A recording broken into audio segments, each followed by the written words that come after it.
So first is I'm a humanist at heart. So anybody know anybody who's lived forever? Yeah. Okay, and all of you folks of faith, I'm sure.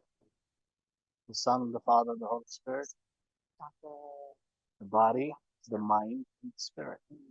There's certain laws of nature of the human existence that supersede everything. So each one of you is a patient, and you have a diagnosis. But what you're really chasing is you want a healthy life. But what is it you want in life?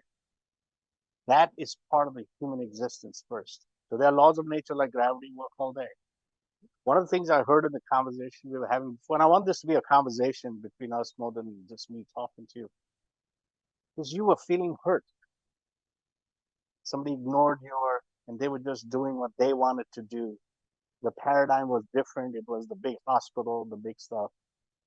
You had mentioned something about what you can do with your own life. So what is it that humans want?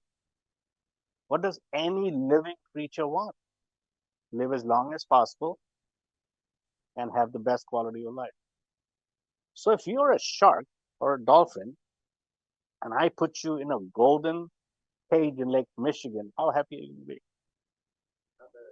So what is success? Fulfilling your God-given potential, whatever it is. All of you see basketball, seen LeBron dunk a ball? Do you think you can do an angiogram that I do? And if you think white men can jump, brown men can jump. So basketball's out of my game.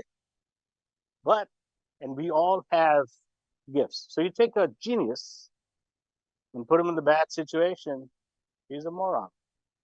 So everybody's a genius at something. Everybody's a moron at something. So I'm going to change this paradigm a little bit. People come to me and they come to me with, I think I have this. And I tell them, are you a doctor? They go, oh, no. Tell me how you feel. And one of the laws of nature, we as humans feel before we think. Think about it for a second. Now, I speak all around the world on things like this. I want you to close your eyes for 1 second. I want you to tap your right foot. Now imagine it's not there. How did that affect your life?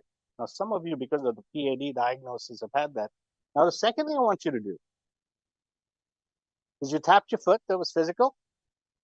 The second part of it is you're thinking, right? You're processing certain thoughts. You can close your eyes and watch yourself think. Who's that person watching you think? That's your spirit. That's the real you. And that's where our feelings lie.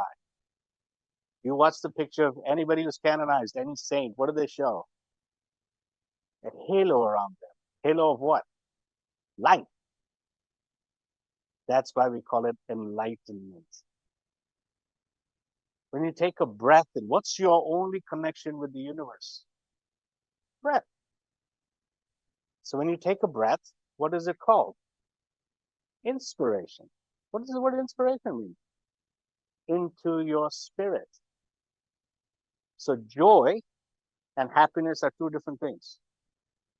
Joy is a state of being. That's state of being. If you have something, you're joyful. You don't have something, you're joyful. Happiness is conditional. If I have this, I'm happy. If I don't have this, I'm unhappy. When you get what you want, now you go to the next better thing. So one of the first things I tell my patients and everybody else is you got to connect at the spiritual level. And that's what we call energy. Most of you, with whatever diagnosis you had in the path that you had, you felt betrayed because they didn't realize what you were feeling. They rattled off stuff to you that they read in a book somewhere. They were like as if they're dealing with a car and I'm going to change the tire, I'm going to do this. People ask me, what do you do? And I say, I'm in the business to take care of people. They don't know, what do you really? I'm a doctor. What kind of doctor are you? My favorite line. Exactly. Same thing. So that's your feeling. Now, Now, people do lose body parts. There's cancer. I have a friend of mine who's literally worth 900 million, much money. We've got only a year to live. Now what? So the reason I say this is you got to put what we deal in the human perspective and then come up to finding solutions to these problems. So this is something that I live with on a day-to-day basis. And I encourage my patients, anybody that I can influence, because we as physicians are in the business of influencing people and behavior. And you know the secret here? As a physician, especially, I know this, is no physician ever in the history of mankind has healed anything ever. The body heals itself. You have an infection, I give you an antibiotic, you take it. I'm not healing it. I'm just the catalyst that gave it to you. You cut yourself, I stitch it, your body has to heal it. People read the Bible. Corinthians 3:16. Your body is not your body, it's God's temple. Therefore, you don't desecrate it. All of you have a car? You put kerosene in it? What do you put? Unleaded gas, the most expensive. Well, what about the kerosene we put in our bodies? Right? If you had $1 million horse, we just let it sit around all day, do nothing. The horse says, I don't feel like walking today. It's $1 million horse. Get up, move. Your body is your spirit's horse. Your mind is the reins for the chariot. Your spirit is running that chariot. Now, do me a favor. Smile. Just smile. Just smile. Smile. Please smile. I want to see a smile on your face. Can you be unhappy while you're smiling? Right? Smile. See, look at you. Your face lit up. Energy came up. My point is, joy and wellness are not the absence of problem. They are the presence of solutions. I just saw a little baby a while ago, right? So life's a journey. So I always joke, life's a sexually transmitted terminal condition. Think about it. Now, who are patients? All of us. Did you get prenatal care? Your baby needed prenatal care. How many of you think you can bury yourself? You need postmortem care. So we are all patients. You know what I heard everybody complaining about? That the big hospital, the high technology, the fancy stuff, but doing it for themselves. We are the best hospital with this. It wasn't patient centered. So I believe in this adage. You may be one person in the world, but you could be the world to somebody. That's what I strive to be. That's what our organization strives to be. See, that's one of the biggest things that we. So, if somebody is depressed, that depression is actually a spiritual condition. But we try to then take pills and do this, try to fix with some magical pill. Does that make sense to you so far where I'm trying to get with this? So if you have a problem, what do you think you're going to look for? The solution. Now, we as humans are designed to move. If not, we would have roots, not feet. And when we move, when we walk, we feel better. We are based of different chemicals. So how many of you really get up and move every day? I heard somebody say, listen, sometimes I just can't get up and go to the bathroom. So what it is within your paradigm, did you shut the bike? Within your paradigm, you can do is your best. So some days it's getting out of bed or walking to the bathroom. Someday you're maybe running a marathon. Fair enough? So in that paradigm, now, if you have a car, you have a problem with your tire, it affects your whole system. Now, if you go to Midas, what are you going to get? A muffler. So part of the problem is raising awareness, and this is what I really, really want you to get a grasp on. You must chase health, wellness, and not a diagnosis. Okay? Now, if you have a house, it's a 100-year-old house. What do you think is happening to the pipes? They're rusting. They're the laws of nature. Hair turns gray, you'll do something, but you will check out one day. Life's a one-way street. There's an exit waiting for you, but your responsibility is to do the best you can to live to the max of your potential. So when we were talking about get up and walk for P.A.D, blah, blah, blah, that is you living to your potential. We're not telling you, I don't tell my patients, you got to walk. You got to do. Now, smoking. Why do people smoke? You smoke for a while? Why did you smoke?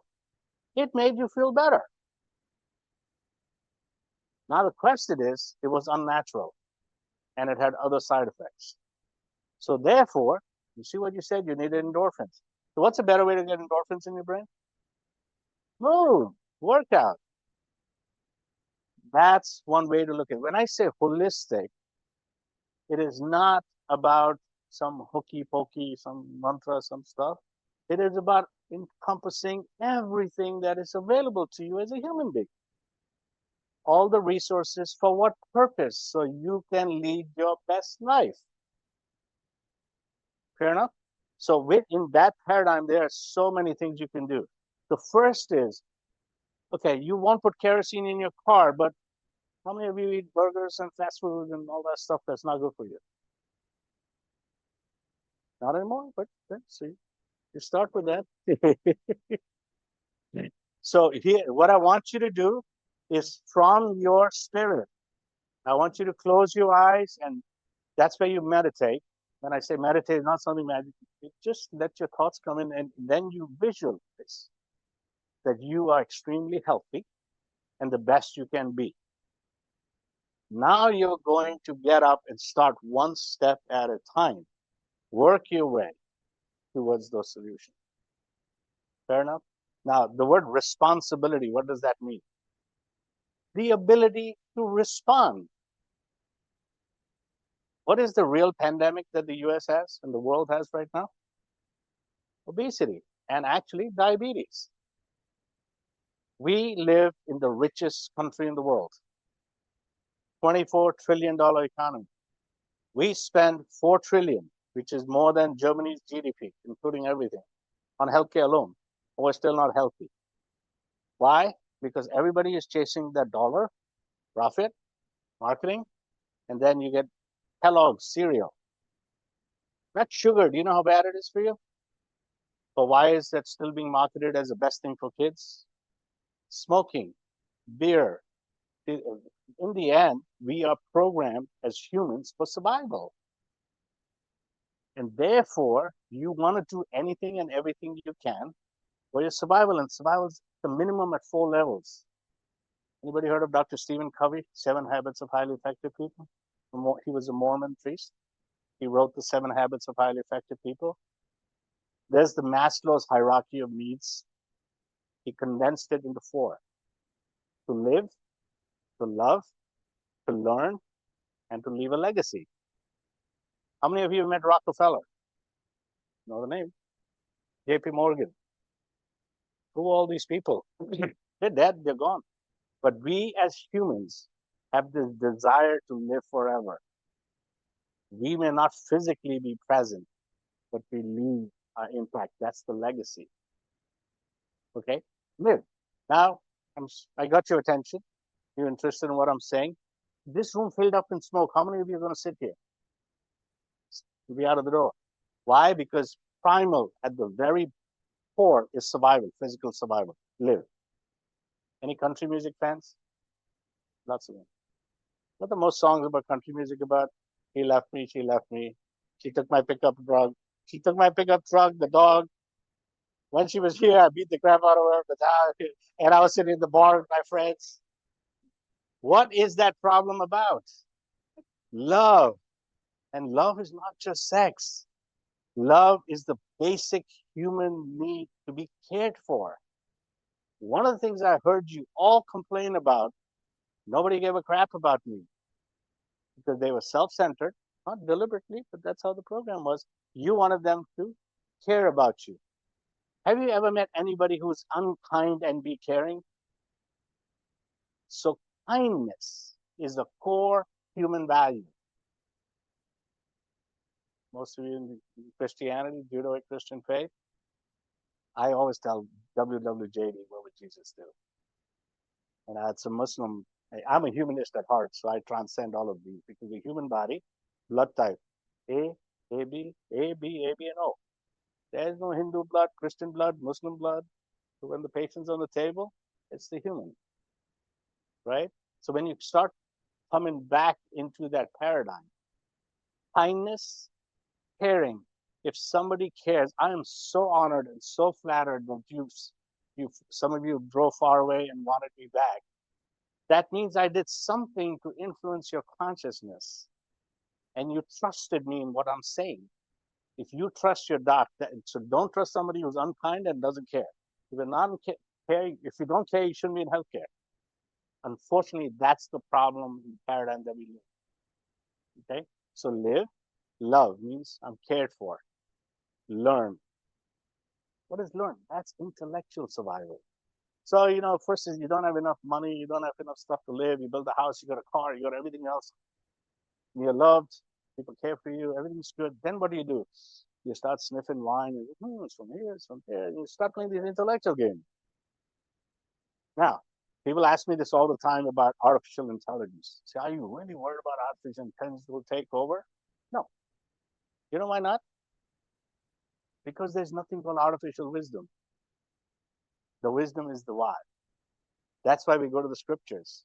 Whichever faith you're born in. So remember, we used to walk everywhere as human beings. Then we got wheel, locomotion. Now we can take a jet and fly all over. AI, artificial intelligence, we're going to do that for our thinking, for our mind, but not for our spirit. So my main message to you is you got to think at the spiritual level. Chase health, fitness, wellness. You have the responsibility. Now you can delegate the blame, but never the responsibility. Learned that from Nixon. You can delegate the blame, but you're still responsible. So who's responsible for your body? You are. That's why you are here. You are responsible individuals. You've taken the responsibility, means you have the ability to respond to the problem that you got. But now you got to stop blaming others. If there's somebody who's not solving a problem, find the next person and start finding the solution for you to do what? Live as long as possible and live the best life you can. What's your best life? You take a fish and ask it to climb a tree. Do you think it's successful? It's fail all day long.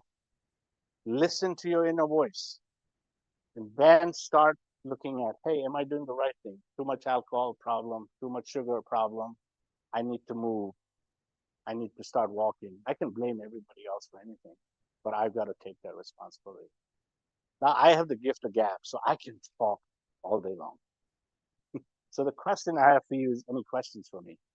Anything that I could address as well? Does this make sense to you?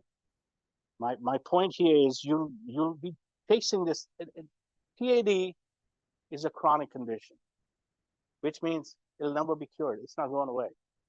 Just like I said, life's a terminal condition, right? So we know we're going to die one day. But what's the journey going to be like? When I talk to high school kids and others, I tell them it's like getting on a flight. You ever know where you're not going to land? You get on an elevator not knowing which floor you're getting off on. And in the end, what you really want to do is say, God's given me this gift, this human body, this mind to think, and my spirit's right there guiding this. What am I going to do about it? You have a problem, a diagnosis, P.A.D., but all the things that you can do, such as the walking. I heard a lady earlier say something about some days I just don't have the energy. You know what that is? Do your best, whatever that is. Now, I'm going to give you a couple of quick pointers. Number one, sleep is a superpower. All of you sleeping at least 8 hours? Oh. So that's number one. That's when your body heals. I'm not joking. And as a doc, I used to be so proud that I only slept 4 hours a day, a night, whatever. And I was like, oh, I don't need more sleep. But then I realized blood pressure went up, all the other problems went up. And how often do you take your car for servicing? Every 3,000 miles. How often do most people service their bodies? Most people never. Not even twice a year. So my point is, you've got to take that responsibility and start working your way toward that kind of goal of being the best you can be. And you start working from that level. Sleep is one, second is motion. You know, when people get anxious, what do? They walk, they start feeling better. Those are the end. The secret is, now see, earlier you had no choice. You want to water, you had to walk. You needed food, you had to walk. Now we got cars, we got stuff. Now even worse, we got Uber Eats. But just see, one more minute up here. You can do blah, blah, blah. So now we have to build it into our lives, what I call fit for life. Anybody guess how old I am roughly? What do you think? Anybody else? Oh, yeah. I love her already. I'm sorry, I'm going to fight you after. Oh, we'll fight, Mike. I love you not as much as her, but I'm turning 63 this year. Wow, you look good, man. God bless you. Yoga every day. Don't put kerosene in me. Sleep. No, they're AIDS. Do I enjoy some alcohol? Absolutely. Do I enjoy good food? Yes. Excess is a problem. We live in a place of abundance. You have to ask yourself, why did I get P.A.D. in the first place? Take responsibility. There are a lot of people to help you. God bless this woman. She's a powerhouse of energy. But remember, you can delegate the blame, but not the responsibility. Next time I see you, each one of you have lost 20 pounds. You can take some aids, take some metformin, get some Ozempic. You're responsible. We'll open the pipes for you. Yeah, you know, I tell them a human plumber. I joke about that all the time. Ask me what kind of doctor is a good one. That's another joke. So I'll leave you with that. All of you know where to find me. But can I say one quick joke on that? So there's this guy comes into the house. There's a plumber. It was a big problem. He did it. Says $1,000. What? He said, you did it so fast. He goes, geez, what do you think, a neurosurgeon? He said, no, I used to be one. Now, Thank you so much. A big round of applause for Dr. Romi Chopra. thank you. And you can see by popular. So thank you seriously from the bottom of my heart for all you do to seriously not only inspire us, but to also keep all of our limbs attached. Thank you. Thank you.